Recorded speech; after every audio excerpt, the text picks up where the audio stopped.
Tax collector must go. People letter must go. Tax collector must go. People letter must go.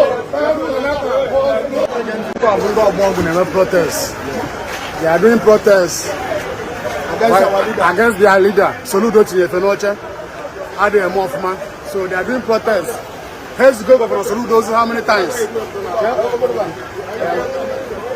Praise the Governor Soludo how many times? But Governor Soludo do not want to do anything. He keeps silent over the situation. Governor Soludo keeps silent. They are complaining.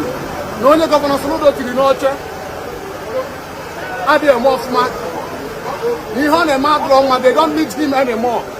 No, has a maple 6 months or 1 year. But since almost 3 years, gone to 4 years. So they are doing protests in the market right now. Here's the Governor Soludo how many times, but Governor Soludo keep silent. He don't want to do anything. So that is why they are doing this full protest. Hey, madam. I didn't know.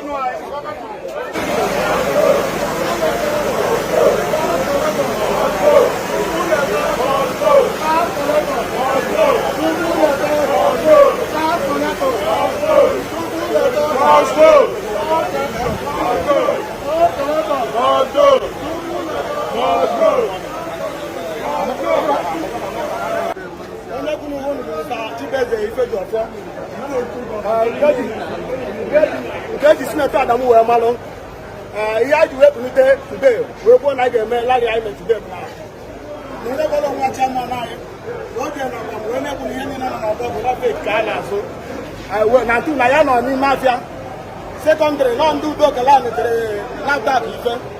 I went to get time of that. We want them one. Now, yet you're not that even. What I mean, I have to not that name. Now, not that is just a long who dog a line. One who dog a line. But no one have to do where they are going to be found. Oh, you're not that Simba. Oh, your police are Simba. But I'm the line now because they are working on you. And then I don't know. Who must it tell them?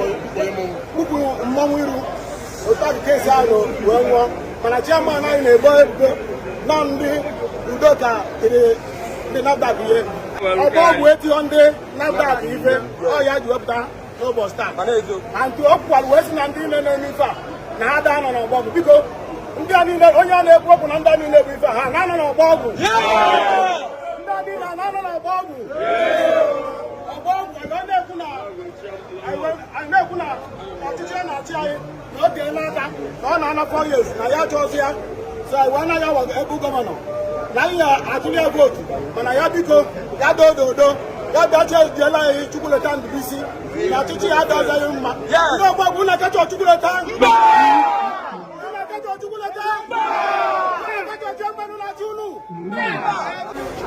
Medicine dealers! Help for the nation! Medicine dealers! Help for the nation! Help for the nation! Medicine dealers! Biko, onye ekwu n'iru ụlọ bụ Chief Ekeje Ugochukwu. Onye ga-eji ugo 1, 2, 3. Udo dịrị ọnụ. Biko, o nwere ajụjụ m chọrọ ịjụ ụnụ. Ndị ọgba ọgwụ, kedu ebe m na-anọ? Ọ na tufu, ka ọ na plumbing, ka ọ na ọgba ọgwụ? Ka ndịkwa ọzọ, ndị ọgba ọgwụ, kedu ebe ugo 1, 2, 3 na-anọ? Ọ na Agbakala, ka ọ na tufu, ka ọ na ọgba ọgwụ? Ndị ọgba ọgwụ ka ndịkwa ọnụ ọzọ, maka na pastalanta anyị nwere n'ime ahịa si na Ugochukwu Ekeje na-azụ fek. N'ọzọ ọtọ fek ka ọ na-azụ n'ime ahịa. Iro na shọpịa n'ọzọ ọtọ fek ka ọ kpọchara. Ndị ọgba ọgwụ biko kedu ihe ọrụ jimara m n'ime ahịa ọ fek ka ọ original medicine? Ihe m ga-ekwu okwu abụ ihe na-ekwu okwu a na-abụ ụgwọ nwantakịrị na-ekwu okwu ọ nwere n'ime m na-ekwu okwu a. A na-ekwu nke bụ eziokwu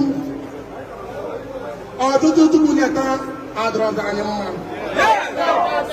Nọmba 2, ihe Chukwuleta na ọwụ katikal kọmitii mana Chukwuleta na-ekwu okwu ya sị ka ata na ya zuo Chukwuleta atụrụ elekshọn katikal kọmitii na-anọ 3 months enyekwa ya ọnụ ọbụla enye ya this vote God will conduct election eme election mana tupu na na-achị ọ na-ele anyị gatụ 4 years emere election and nke na-ewute anyị nne ọbụla tupu na na-anakọta anyị ego ọ na-anaka anyị ọ dịghị anyị iwe na ọ na-anaka anyị ego mana nke na-ewute anyị nso na ọ gaghị emere anyị akaụntụ ọ dị proper tupu na mee akaụntụ ego ọ na-anaka anyị ya sịrị ọnwụ ndị ọka ka ọ ga-emere akaụntụ onye na-aga-emere ndị ọka akaụntụ ọ dịwa ka ịchọ ọgba ọgwụ ihe ọ ga-eme onye a ga-eji ozi ọka jee chụwa ndị ọka onye chọrọ ịchọ ọgba ọgwụ n'ọrụ ọgbọgwụ chụwa ọgba ọgwụ ọgwụ eziokwu ka ọ bụ tupu na-eta ọkụkịrịkọ niile o mere tupu na-ete ka e mechiri ime ahịa anyị nọ 3 months and ụfọdụ ụmụnna anyị nwụrụ anwụ ụfọdụ kolapsụ ụfọdụ yiri BP mmepe a mepere ozugbo ịtara tupunata ga-asị ka anyị nọgide na-emeli ka ọjụ mmiri silenti tupunata ekwu ihe tupunata ekwuru bụ na ego sekuriti anyị na-agwa bụ 300 na a ga-emezi ya 1,000 naira ebe anyị nọ n'ihe mbụ ụmụnna ọ dịnụ mma anyị tupunata ọkaracha anyị ọzọ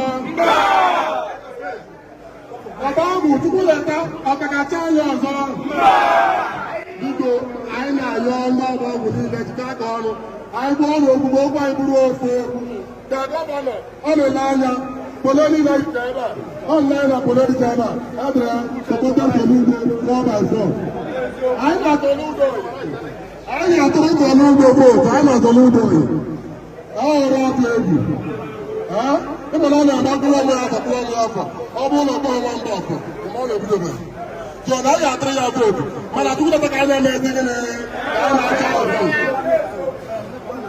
biko gọvanọ Soludo wepụrụ anyị tukwudata keta nka nke echi ka anyị nwee ike were obi anyị niile tụọrọ gị vootu ka anyị nwee ike were obi anyị niile tụọrọ gị vootu na ọgba ọgwụ sị ha chọrọ gị tukwudata ọgba ọgwụ na ọkachọ tukwudata anyị particular thing nke ọka mgbapụ hụ n'aka currently okwu ahụ n'ọrụ bụ maka NEPA this NEPA agbanyụ today NEPA tukwudata ji agbanyụ today wee sị na ụfọdụ akwụrụ ụgwọ ọkụ agwagwu unu bụ eziokwu o wee ihe ngwa ọrụ bifọ unu atụrụ egwu na transfọma anyị naghị agbanyela ya ọkụ m na Oktoba ọ banye na first week of October ọ bụghị ọkụ ahụ olùgbàgìtà sí ní na anyị ga-eji ụgwọ ọkụ ọgba ọgwụ biko anyị ejiri ụgwọ ọkụ ndị line chairman na sekretrị biko anyị na unu nyere ndị ọgba ọgwụ aka ọ bụrụ na tukwudata gbaa unu mitin onwe ndị na-eje m mana ụtọ ha ma m na anyị na-eje outside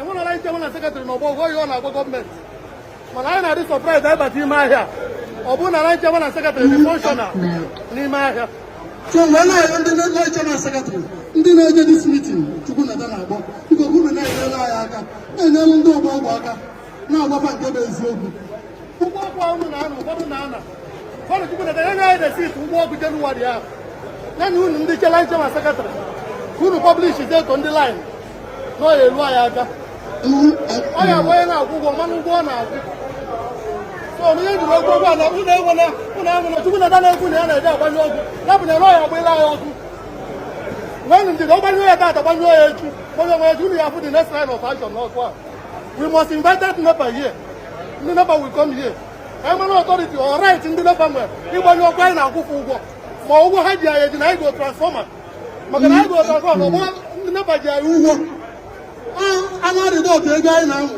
n'ụgwọ anyị kwụ na transformer anyị kwụ 5,000 per head wee go this transformer so na anyị nwagoro ya ọ bụla gọọmenti biri anyị so anyị na-amụ ọkụ na ya na-arịdo ọpụ ya nwaanyị anyị naba mere na mitin na ọka na semina anyị na bajet so anyị jeruo tukwudata tata na echi na nwanne echi ọgwụ ịrụ ọkụ anyị echenjikwa ndị style of the NEPA n'ime ahịa because na nwere ya afọ isi idie na akpa biko na ọgba ọgwụ nke izi mgbe ndidi n'ọkụ unu agbaga na arụ nke igbo ọ bụ ndị kọmpani o were sit anyị na-expose from tukwudata na ndị kọmpani nọ n'ime ahịa 360,000 in a year anyị na-akwụli biya akwụli a na-agba ya nụọ development n'ime ahịa 360 anyị nọ na ọ na mainline aga anyị na wee ma agri mgbe ebido kwụ ụgwọ 360 ya mana ndị ọgbọ ogo wee jọga ndị ọgwụ unu anya mbọsị ebe ya 600,000 Oh, when the number of we say our name is increased from 360 to 600. You know that way they were not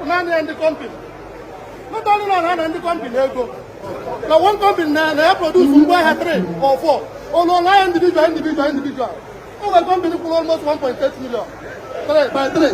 When they go 2, 1.2 million. When they go item 600. I give you the seat here with evidence. We are ready to prove it. Come now, they buy me in the main line now. What they defend the accusation I know here. Oh no, feeling I know. So when I know and the thing will affect who watch many companies that will have Google. I'm going to have them getting why no bow. Who just only the other company they have now have them 600,000. I think it's Jogu. Some distributors never get Jogu. The company bought a reputation because of 360 to 600,000. Man, I go and go through the task now. Over irrigation, I have to fake and adopted product. But I was in a no Nima. No more Oguno Moyambue. Can you look at one of Nima? Yes, you want to come down about medicine dealers, hair for the nation, medicine dealers. I want to address the whole world on the atrocities committed by Chukwuloka and his executives as follows. Number 1, Mr. Chukwuloka and his executives dissolved the land chairman. Mr. Chukwuloka and his executives dissolved the land chairman and secretary forum at the inception of his administration.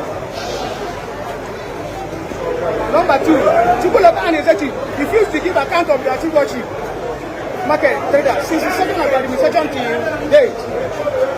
Number 3, Chukwuloka and executive conspired with NAFDAC officials against on February 9, 2025 to loot, boggle our shops, carted away all goods without any single inventory taken whatsoever. Number 4, when we protested against NAFDAC invasion at Oshobo Park, Chukwuloka and his executives tagged us as criminals, wheelbarrow pushers, and touts. Chukwuloka and his executive went to different print media like Odara FM, Arise TV, Vanguard, just to mention but a few, that we are not competent to deal on better medicine products. Chukwuloka and his executives stole the money we contributed for transformer and meter installation in our bulk market and went to Oka and donated the sum of 5 million naira without our consent, which is negligence to duty and rascality. Chukwuloka and his executive went to one studio and informed the whole world that fake drugs have returned back to the Obabu market currently, destroying the image of the traders of Obabu in general.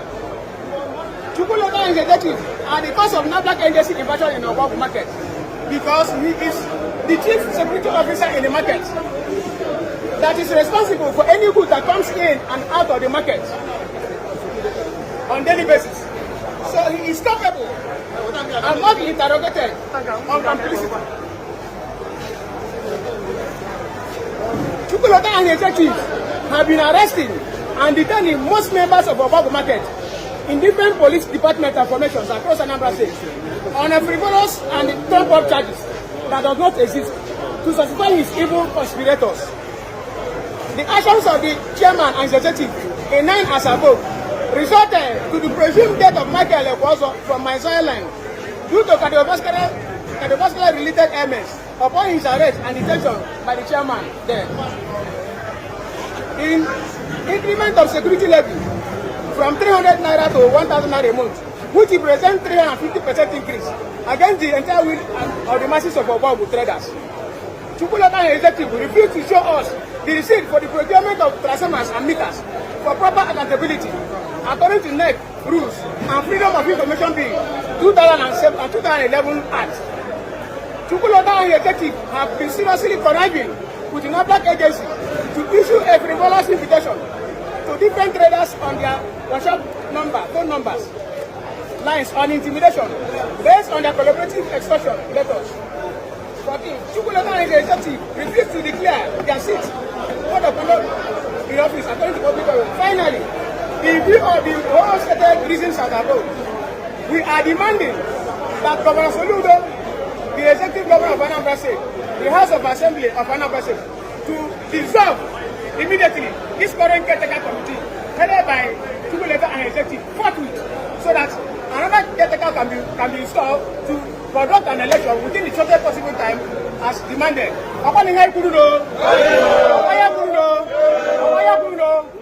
Because I know Anambra governor, and the House of Assembly members can conduct an election in Maya forthwith with immediate effect. How will I do that? Can you wait a